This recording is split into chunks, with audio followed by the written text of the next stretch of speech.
Now we need to talk about both the ideas of transport and burial. Obviously, if something is buried rapidly, immediately, then it doesn't undergo much transport. If something undergoes lots of transport, it gets buried, if it's lucky, much later. And so we have this couple of concepts to think about, and they're sort of summarized on this slide.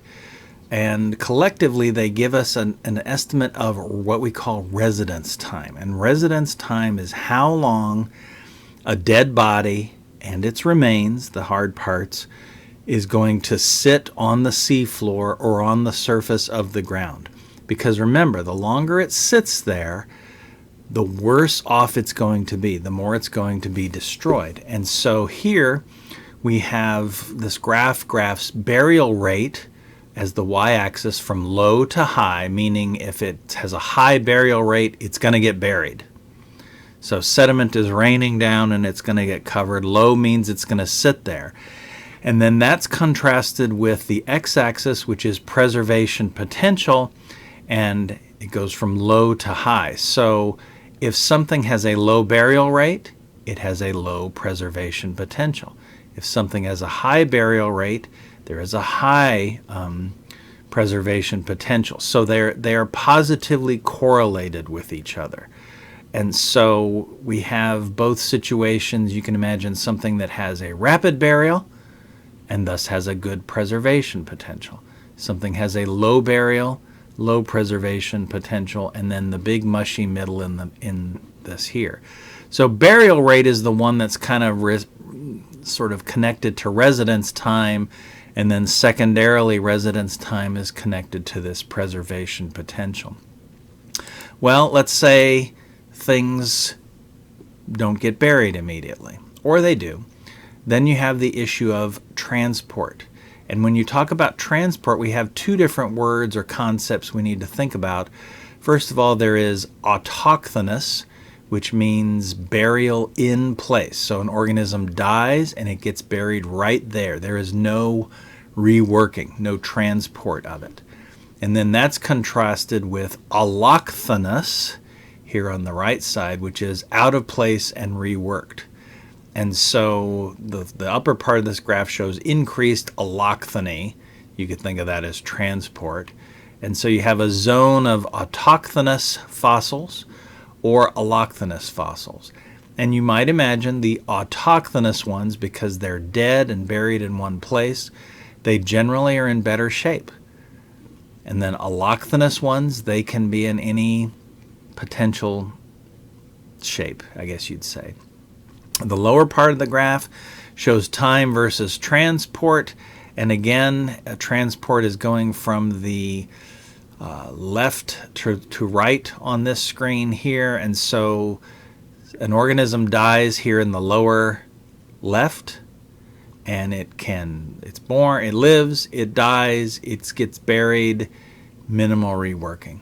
This would be a situation where you'd have a good preservation of a good fossil. Something can die and then undergo a lot of transport over the course of its life, and then where it dies. And then after it dies, it can either be buried right away, or it can undergo even more transport before it's buried, and then more afterwards. Again, the farther right you go on this diagram, the more you are allochthonous and the more the fossils are going to be in bad shape. So how are we going to tell these things? We have a few different ways, and the first is simply disarticulation. Articulation is how things are held together. So disarticulation is how they are separated, and there you see a fossil of some ancient marine lizard, a pliosaur type thing, and after it dies and all of that, it gets disarticulated. You can see the piles of separate bones. And again, remember, for vertebrates, that would be very generous. They would love to see them like that, and they almost never see them like this. Fragmentation, that is simply breaking of the hard part element. So here's a clam or a brachiopod shell, and over time, if it gets transported, either long distances or long times, there's more chances as this thing's tumbling around and moving to break and fragment. What else is happening? Oops, there's a typo there. I'm going to correct that real quick. There is simply abrasion, or the physical grinding down of hard parts. So as this goes along, it's like it's in a rock tumbler. Remember that. And the bits get scraped off and scraped down, and you end up with an abraded or ground down bit. Abrasion. We can also have corrosion and dissolution. And corrosion and dissolution is chemical disintegration, where literally things get dissolved or corroded in some way. And so here you can see that this shell that has all these nice prominent sort of bumps and hooks and knobs, ribs and features on it, if it slowly dissolves, then you lose features. So this very ornamented shell becomes this smooth thing, and the edge becomes thinner and thinner and thinner.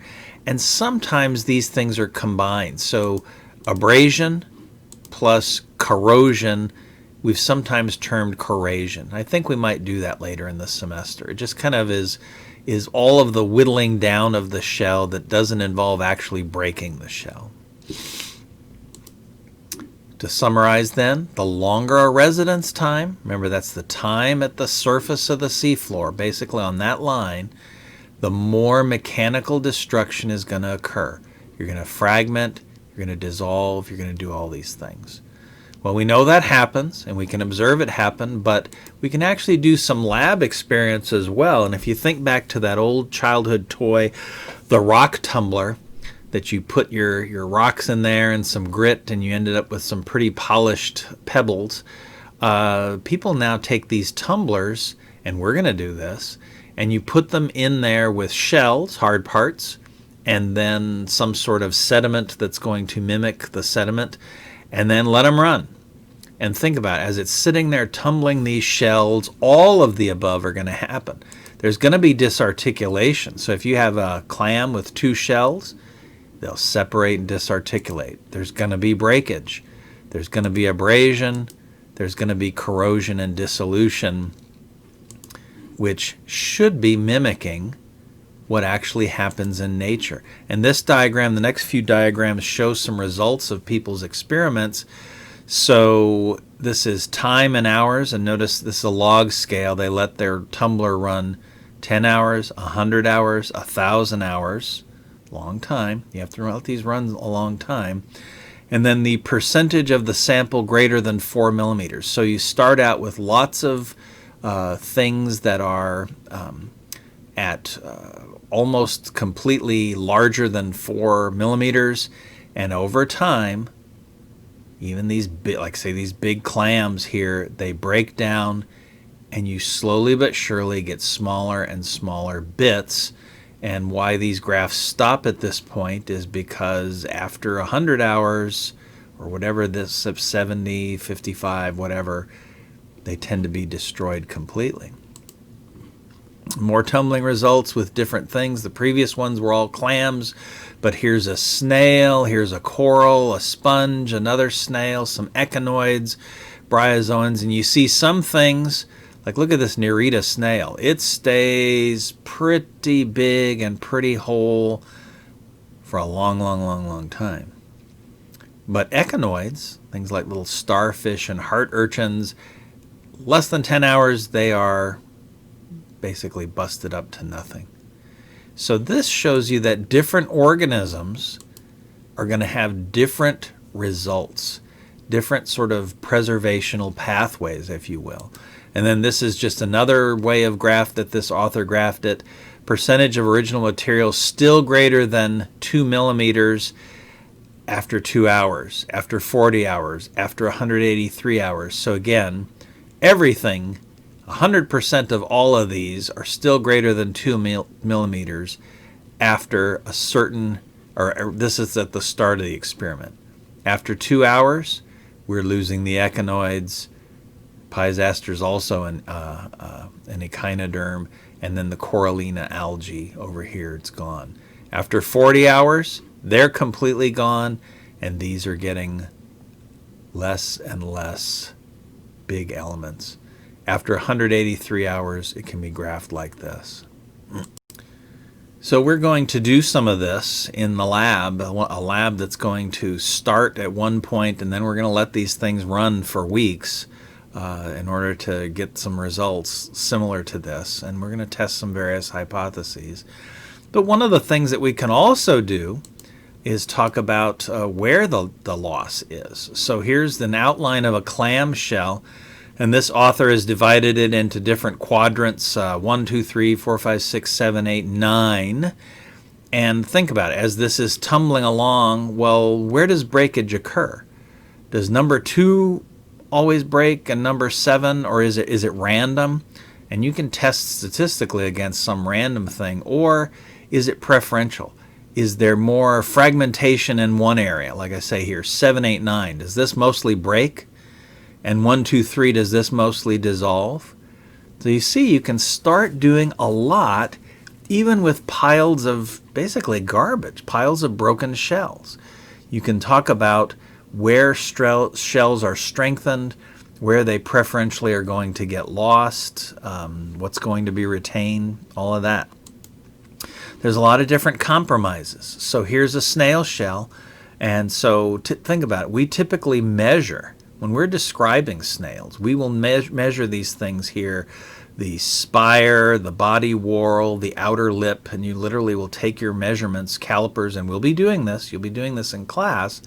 But think about it. If this thing breaks in, here's quadrants for this, what does that do? If we break off the apex here, can we even measure the spire? No, that information is lost. If this outer lip has been chipped or broken away, either by transport or by a crayfish, can we measure this? Probably not. The body whorl, what if the spire is intact, but the body whorl isn't? So you see, there's data loss, but then it also gives us an idea of where things are lost. So there are some people that now they specifically study where and how things break and dissolve. Okay. I mentioned before that there was this old term biostratinommy. This is sort of the sedimentation of the remains, transport burial into beds. And so since so much of our fossil record comes from shelly organisms in the ocean, they are typically preserved as what we call shell beds. So bed of rocks filled with shells. And here's two different ones. How are they different?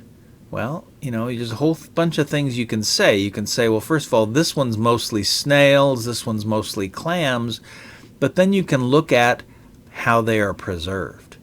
Does this one have more fragments and this one have more corrosion? Does this one have more disarticulation, this one less? You can do this, and we will do this. I will be forcing you to look at samples of shell beds, and you need to sort of tease apart the taphonomic, what we call signatures. How fragmented is it? How abraded is it? How corroded is it? Because the making of a shell bed can happen in many different ways. So first of all, you can say, when I look at this, is this a bunch of organisms? Did all of these things live in this one place at this time? We say that that's gregarious. Or were they all living in a whole bunch of other places and transported and dumped there? Remember, we have a bunch of signals that tell us if something's been transported. So we look at these things and do it. So here's a shell bed, one way to make them. Here's a bunch of things living on a seafloor. A storm comes in, a hurricane or something, and whips this all apart and then leaves a pile of debris over here. So, two choices, two sort of straw men, if you will. They all lived gregariously in one place, or they were all concentrated later by some event. And so you can look at this in many different ways. And so here's a type of clam, a giant clam, the Chondrodonta. It's from the Cretaceous of Texas, and at some point I'll show you some samples of these things. And the upper picture here is a bunch of these things living together. And they lived like this as far as we can tell. And so if you have a bunch of shells like this shell bed could have formed from, well, it was a gregarious organism. They all lived together. But if you study the bed itself, what can you see? So way over here on the left side, you have a picture and you say, I still have some articulated specimens. You have very little fragmentation, very little corrosion. This thing just lived this way and they get buried that way where they existed. Or do you have currents and transport and storms piling these things up? Are they broken? Are they disarticulated? Are they highly abraded, highly corraded? And you see, for each of these things, you could say, this bed is made of 90% chondrodonta. This bed is made of 90% chondrodonta.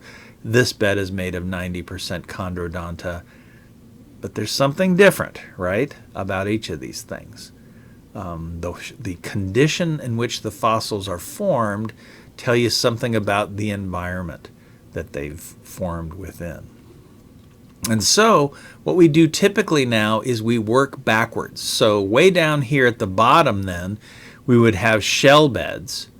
And before, when I showed this, I said, I gave this sort of negative approach. We have the life assemblage, and we are losing data,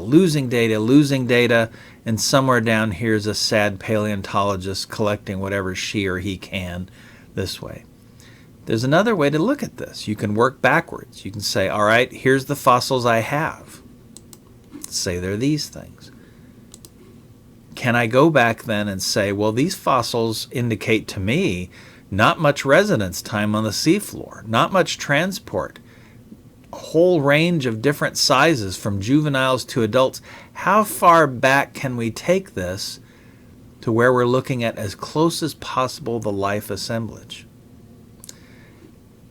Most of the time we can't go all the way back, but there are some places where this is possible. And there are these things that we call Lagerstätten, German word. And Lagerstätten is the name for the fossil group.